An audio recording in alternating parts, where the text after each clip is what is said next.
The meeting invite says, Company Update, and you have been doing this job long enough to know that Company Update is corporate for something terrible is about to happen to you in the next 9 minutes. Nearly 900,000 tech workers have lost their jobs since 2020. Over 92,000 of them in 2026 alone. You are about to become one of those numbers, and the genuinely insane part is that you helped build the exact technology that is currently deciding whether you get to keep your job. This is your life at every level as a laid-off tech worker in 2026. Level 1. The calendar invite drops at 4:30 on a Wednesday, which is either the most considerate or the most sadistic possible time to schedule a company-wide layoff announcement, and you genuinely cannot tell which. The CEO opens with the sentence, every laid-off tech worker in America has now heard so many times it should qualify as a meme template. I want to be transparent with you.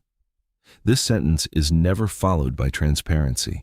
It is followed by a carefully workshopped paragraph about evolving business priorities and AI-driven efficiency gains that was clearly written by someone in legal, then softened by someone in comms, then approved by someone in finance. And at no point in that entire approval chain did anyone ask the question you are currently screaming internally, which is simply, am I one of the people this applies to? You are.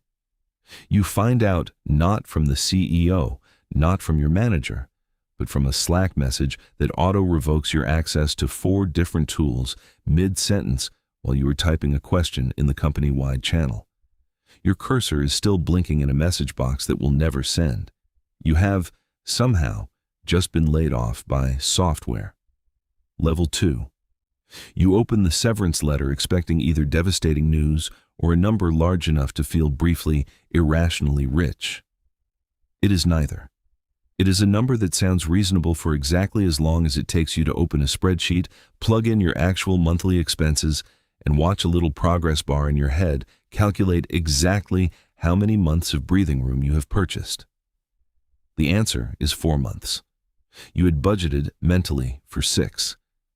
You do the math 3 more times because you are an engineer, and engineers do not trust a calculation the first time it produces an answer they do not like, and the math stubbornly remains 4 months on every single attempt.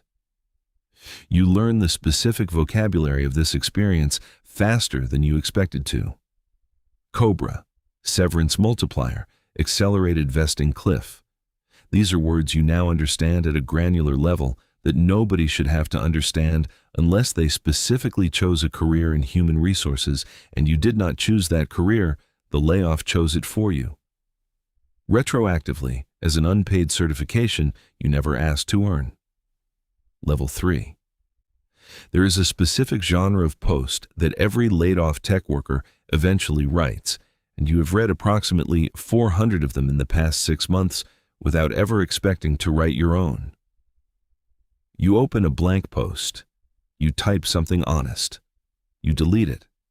You type something professionally optimistic instead, because the honest version contains the phrase, I am genuinely terrified, and that phrase, you have learned from careful study of the genre, does not perform well in this particular content format. You settle on, excited for what's next, grateful for the journey, open to new opportunities. You hate every word of this sentence individually, and you post it anyway. The likes arrive within minutes. Most of them are from people you worked with for years who you will never speak to again.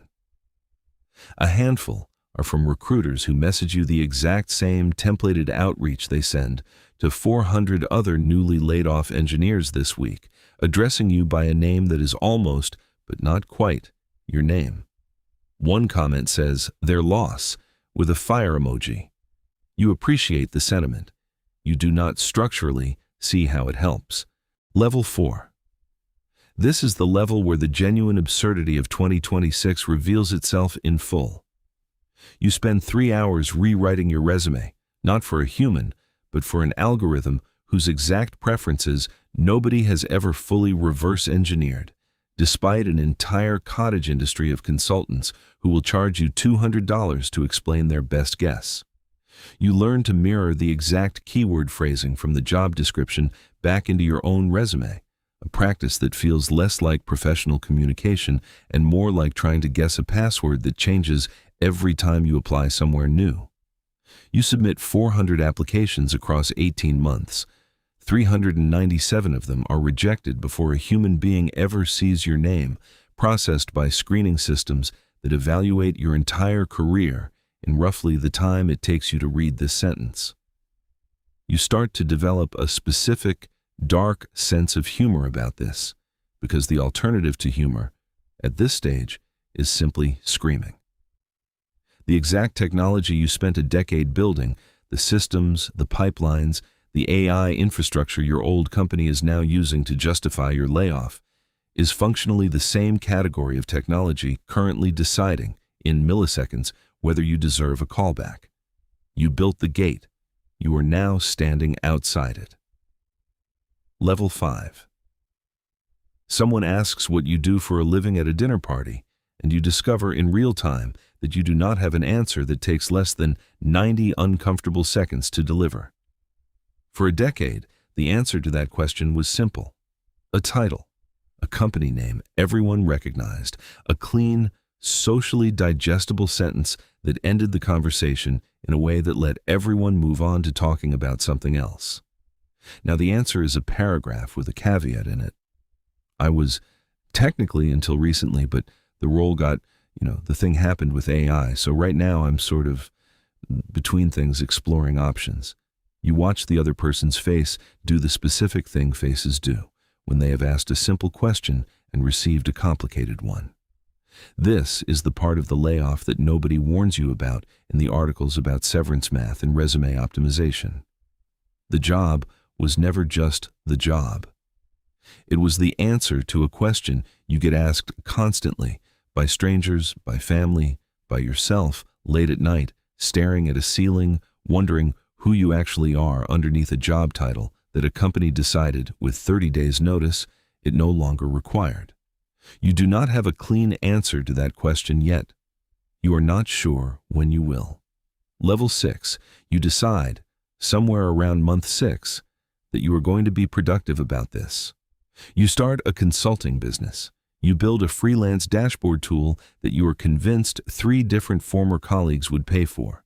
You record a tutorial series teaching the exact skills that just got you laid off, on the theory that other people might want to learn them before they, too, get replaced.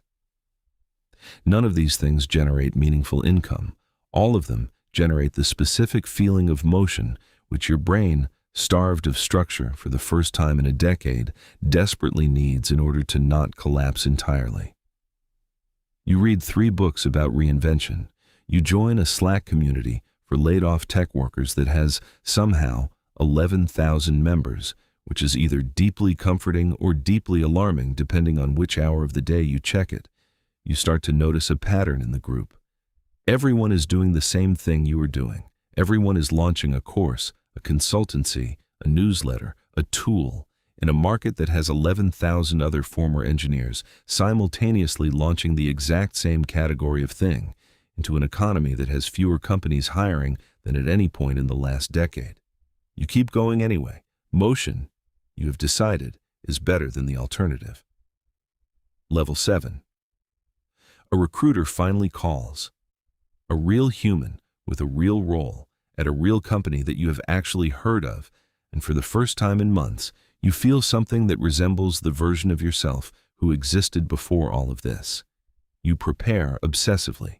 5 rounds of interviews across 6 weeks. A take-home assignment that takes you 11 hours to complete for free on the theoretical promise of a job that does not yet exist for you. A panel interview where you perform a version of confidence that costs more energy than the interview itself.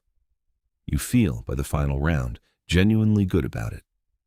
The recruiter emails 2 weeks later. The role has been put on hold due to budget reallocation toward AI infrastructure investment. You read this sentence 4 times. The exact category of spending that displaced you in the first place has now, in a tidy and almost theatrically cruel piece of circularity also eliminated the job you spent 6 weeks trying to get instead. You close the laptop. You sit with this for longer than you would like to admit. Level 8. The math from Level 2 finally arrives at its conclusion. 4 months becomes month 13, then month 15, then month 17, stretched by a freelance contract here, a small consulting check there, a brutal recalibration of every single expense that used to feel automatic and now requires a conscious decision. You cancel subscriptions you forgot you had. You have a conversation with your partner about the mortgage that neither of you wanted to have and both of you knew was eventually coming. You apply for a role 2 levels below your previous title, at a salary that would have been laughable to your past self, and you do not feel humiliated by this the way you expected to. You feel something closer to relief. The relief surprises you more than the application does. Somewhere in the past year, the specific kind of pride that used to attach itself to your job title quietly detached, replaced by a more practical, more honest relationship with the actual function of money, which has never been status. It has always just been time. Time to figure out what comes next. Level 9. You take the role. It is not the career you spent a decade building. It is adjacent to it, smaller in scope, lower on a ladder you used to be near the top of. You walk in on your first day, and you are, for a brief and uncomfortable moment, the most junior person in the room in a way you have not experienced since you were genuinely junior, 15 years ago, before any of this. This should feel like a defeat. It mostly does not. Something has shifted in you across 18 months that you can only fully recognize from this specific vantage point. A willingness to start again that your previous, more comfortable self would have considered beneath him, and a genuine appreciation for the fact that having any role at all in an economy actively restructuring itself in real time is not a small thing. You learn the new systems. You are, slightly to your own surprise, good at this. The skills were never really gone. They were just temporarily unemployed alongside you. Level 10. A year after the new role, you get coffee with a former colleague who is currently going through exactly what you went through. You recognize every single thing she describes. The 4:30 meeting, the Slack access revoked mid-sentence, the LinkedIn post she hates every word of and posts anyway, the resume rewritten for an algorithm she will never fully understand. You do not give her platitudes. You give her the actual math, the actual timeline, the actual specific, granular truth of what the next 18 months will probably look like because you have lived it. And the version of help that would have actually helped you 18 months ago was someone telling you the truth instead of the LinkedIn post version of the truth. She asks if it gets better. You think about the question longer than she expects you to. It does not get easier in the way she means easier. It gets different. The job title stops being the whole answer to who you are, which sounds like a loss and is, eventually, a strange kind of gift, a version of yourself that exists independently of whatever a company decides with 30 days' notice it no longer requires. You are not who you were 18 months ago. You are also, somehow, more than you were. You buy her coffee. You tell her the math is going to feel impossible for a while. You tell her it is not actually impossible. It just takes longer than anyone wants it to. Every laid-off tech worker starts the same way. A calendar invite. A sentence about transparency that is not transparent. A Slack access revoked mid-sentence by the exact category of system that 18 months later you will understand far better than you ever wanted to. The layoff is never just about the job. It is about discovering, level by level, whether the thing you built your entire identity around was ever actually load-bearing, and finding out, slowly, painfully, and eventually, with something close to relief, exactly what is still standing once it's gone. Subscribe. Tell me which level hit different. Drop the next topic below.